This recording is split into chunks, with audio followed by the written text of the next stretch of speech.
What's up, everybody? I'm Simon Sabra, and today I got for y'all my top 5 romance manga recommendations. So, before I get into that, I hope you all are having an amazing day today. If not, I hope this video can at least help brighten your day a bit. But be sure to follow me on Instagram at Simon Sabra YT.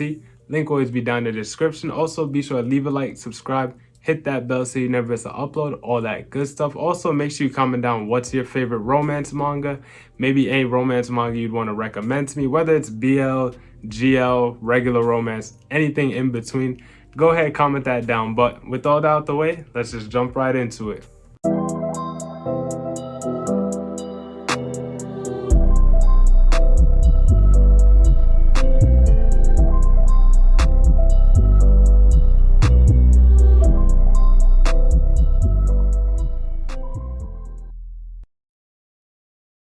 So if you do normally watch my channel, then you'd know that I don't really read a lot of romance manga, and some of the picks on this list are like kind of far-fetched, I'm not gonna lie. But the first one on our list is probably like the most traditional romance manga, and that is Rascal Does Not Dream of a Bunny Girl Senpai. I think I got the title right, but this is one that I did recently pick up and read thanks to one of my channel members. And it was honestly an amazing read. Like I said, I don't really read romance that often, but this one was actually really good. So it had to be on the list.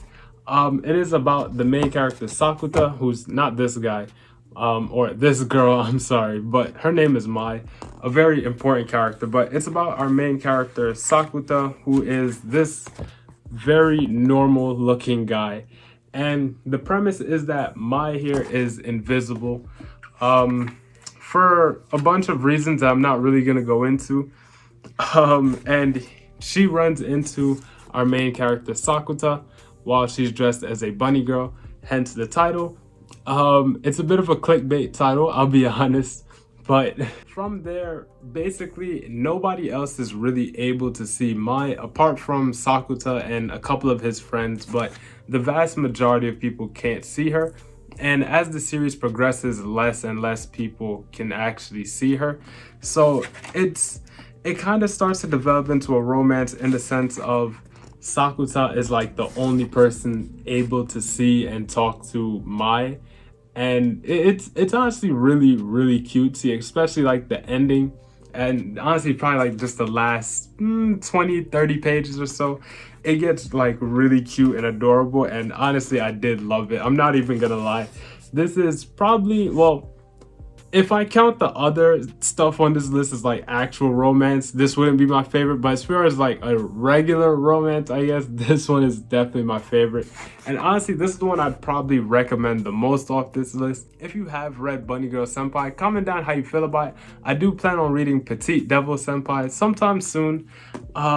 And speaking of which, you could probably see it like right here. It's I Want to Eat Your Pancreas. I believe that is another romance. I haven't read it yet, but it probably would have made the list assuming it is a romance. Okay, so before I get into the next one on the list, I do want to make like a quick announcement. Behind me, you can kind of see One Punch Man volumes 1 through 23, as well as the Pop-Up Parade Saitama. I do, not really do, but I am thinking about kind of selling them. So if you would be interested in it, definitely let me know via Instagram or comment down below, and we'll try and figure something out. But I prefer if you reach out to me on Instagram, and if I do plan on actually selling it, I will post more information on there. So definitely go and check that out if you would be interested. But with that out the way, let's get back into the list here. So number 2, and here's where the obscurity kind of starts. We have Drip Drip by Paru Itagaki. I'm sorry, Paru Itagaki, which is the creator of Beastars. Now, this one, like I said, it's a little far-fetched. I don't think it's as far-fetched compared to the rest on this list. And honestly, it's still pretty far-fetched. It's not so much like an actual, I guess, cutesy romance story. It's more so about this main character named Mako, who kind of just wants to be in love, or really not so much in love. She just wants to do the do. That's like the main kind of part of it. And The only problem is that anytime she touches anything that she considers dirty, she gets a nosebleed. And like the dirtier it is, the bigger the nosebleed, to the point where it's like really absurd. And it kind of reminds me of like mid 2000s anime tropes where like, especially in like ecchi or harem anime where main characters become like a nosebleed when they see something lewd. It kind of reminds me of that a bit. But that's like the general premise of it, and it's really funny. Honestly, it's more comedic than it is romantic, and it's honestly really enjoyable. It is just this single volume. Same goes with Bunny Girl Senpai. It is just that single volume. It does have Petite Devil Kohai, but I think that's like a different story. I'm really not sure. I haven't read it yet. But Drip Drip is honestly probably, I would definitely recommend this one as well. Like I said, a lot more comedic and definitely all over the place. I did consider putting Avant-Garde Yumiko on the list. Like I said, I was kind of reaching on this list because I don't have much options here. But the art in here is actually really good. I wouldn't say it's like the best art ever. It's really unique in the style. But some scenes can be very disturbing. A couple of them I can't show due to nudity reasons, but it's honestly still really good. Go check it out. It's hilarious. Not so much romantic. It's more so, I guess, like a hopeless romantic, I guess, because she really wants it, but like just due to her body's, I guess, I don't know, her mindset, it just doesn't really work out in her favor. And it's funny. Go and check it out.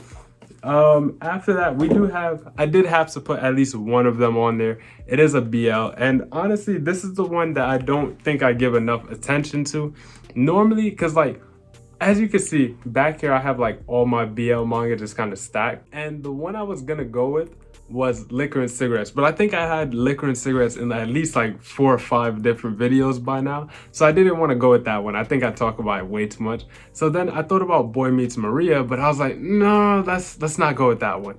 So the one I settled on was My Summer of You. So this is 2 volumes, and the glare is kind of bad, I apologize, but My Summer of You is amazing, and this is probably, well, not my favorite, but compared to the past 2, I like this one the most, and it is a lot more traditional compared to everything else on the list, except in the fact that it is BL. And the story follows our 2 main characters who, and this page is gorgeous, our 2 main characters, and basically they're just friends and they both really like movies. That's like the main thing they have in common. So they would meet up, watch movies, and that's kind of about it, hang out here and there, and their relationship kind of deepens over time to the point where like one kind of falls in love with the other, and it's really, really cute. It is 2 volumes and it is amazing, especially the first volume. The first volume was just so good, so good. This, like I said, is probably my favorite out of the 3 that I've talked about so far. And it has been a while since I've read it, so I can't talk too much about like the specific details of it.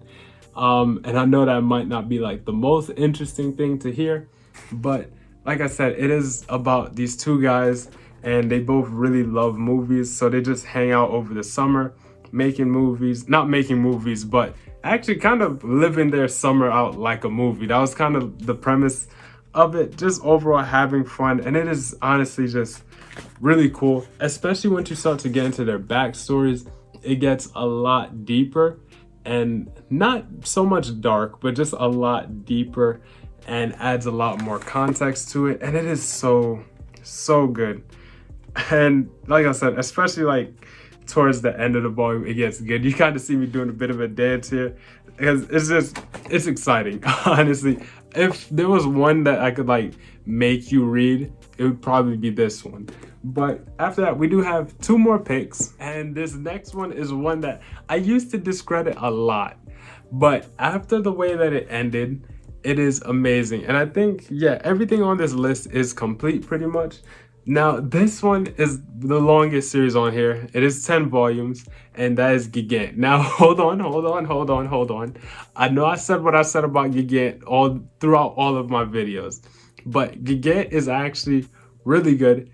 and I think it is a sci-fi romance. Well, not think, that's pretty much what it is. And I think the romance does play a very big part in the progression of the story. So if you don't know about Gigant, it kind of, for one, it is by Hiroya Oku. If you don't know who that is the creator of Gantz. If you're not familiar with Gantz, I don't know what bigger hint to give you, but honestly, so it's about our main character named Ray, who's this guy here, and the pink-haired girl named Papiko. So Ray wants to make a movie, like that is, or be a film director. I forgot the specifics of it, but that's like his dream. And Ray is somewhere in high school, so like teenager ages, and Papiko is a adult actress, for lack of a better term, and Ray really loves this adult actress. So eventually he kind of ends up meeting up with her, and a relationship kind of blooms from there. And so it might, I know like not everybody likes these kind of relationships in their stories. I personally don't really care too much about it. Like I said, I hardly read romance to begin with, so it didn't really bother me. But despite that, it is, like I said, sci-fi. I love sci-fi, that's one thing for certain. And it gets really absurd, and I just love Hiroya Oku. Honestly, his style of writing is just off the wall, especially his characters as well, especially the male lead in his stories, very off the wall, honestly. But it's amazing, go read it. But basically, apart from the romance element of it, there's a lot of action, there is a lot of suspense, there's a lot of gore, a lot of aliens, a lot of supernatural, just a lot. Basically, Papiko has this ability to like become a giant, and with that ability she kind of like fights evil. It, go read it and it'll make a lot more sense. A lot of pages I can't show. I will say, as I said before, she is an adult actress, so it, you can kind of imagine where that goes. And it is Hiroya Oku, like I said. If you're familiar, then you know. But we do have one last pick, which is honestly one of my favorite manga of all time.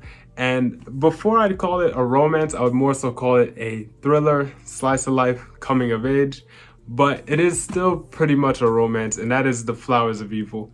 The glare on this is crazy, sorry. But The Flowers of Evil, this is my number one, probably not recommendation, but one of my favorite manga. And I knew I had to put something by Shuzo Oshimi. I did think about going with Welcome Back Alice. I think that would fit the theme a lot better. But honestly, I kind of just wanted to stick with series that are complete. Everything on this list is complete. And apart from Gigant, everything is pretty much less than 5 volumes. So you can go and pick them up and read them at your own pace. And hopefully you do enjoy them. But The Flowers of Evil, so this one is a train wreck, honestly. I always call this the manga of what could possibly go wrong, because once you start to think that, something will go wrong like right after.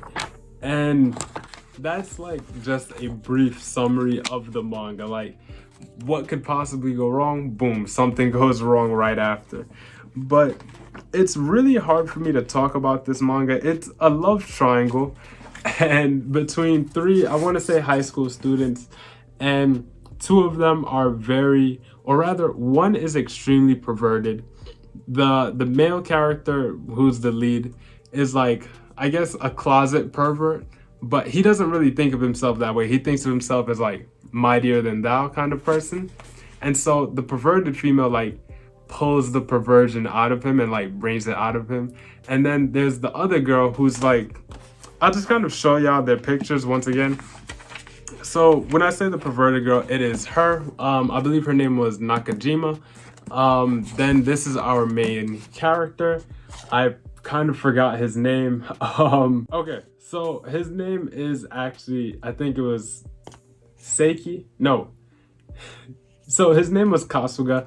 I do apologize. The first girl's name was Nakamura. I forgot what I said first, but it's Nakamura. He's Kasuga, and the last girl is Seiki. So Seiki is like the normal girl. She's like kind of Kasuga kind of puts Seiki on like this pedestal, like she is almighty, she is beautiful, she needs to be protected at all costs. That's like the standard she holds him at, or the standard he holds her at. And so it's a love triangle, I tell you. I probably explained it really, really poorly. It's been a while since I've read it. I do want to reread this pretty soon though, but not gonna go too in depth on it because, like I said, it isn't really part of the theme that much. Also, I think it's one, like, go read it for yourself. Like, I think the less that you know about the Flowers of Evil, the better it is, honestly. And just as a couple honorable mentions, or dishonorable mention, I guess, I did think about putting Girl on the Shore on this list, but I know a lot of people really don't like that manga, so I wasn't really gonna put it on the list, but I personally enjoyed it. Like I said already, Boy Meets Maria, Liquor and Cigarettes, I was gonna put on the list as some more BL options. Like, when I tell y'all I was stretching for an option, I thought about putting Platinum Men on here. Like, it was bad because I don't read romance manga at all. I even thought about putting some of the ecchi picks on here, but I was like, nah, let's try and keep it a little wholesome. But honestly, I'm content with the list that I got. Once again, happy Valentine's Day to all of y'all. Let's give a quick shout out to our channel members. Thank you all so much for supporting the channel. And don't forget to give your recommendation for your monthly manga that I have to buy. So don't forget to use that. Once again, shout out to all of y'all still. And thank you all so much for supporting the channel. If you got to the end of the video, thank you all so much. I greatly appreciate it. But once again, happy Valentine's Day. That's really it for me. This is Simon Sabro signing out. I catch you on the next one.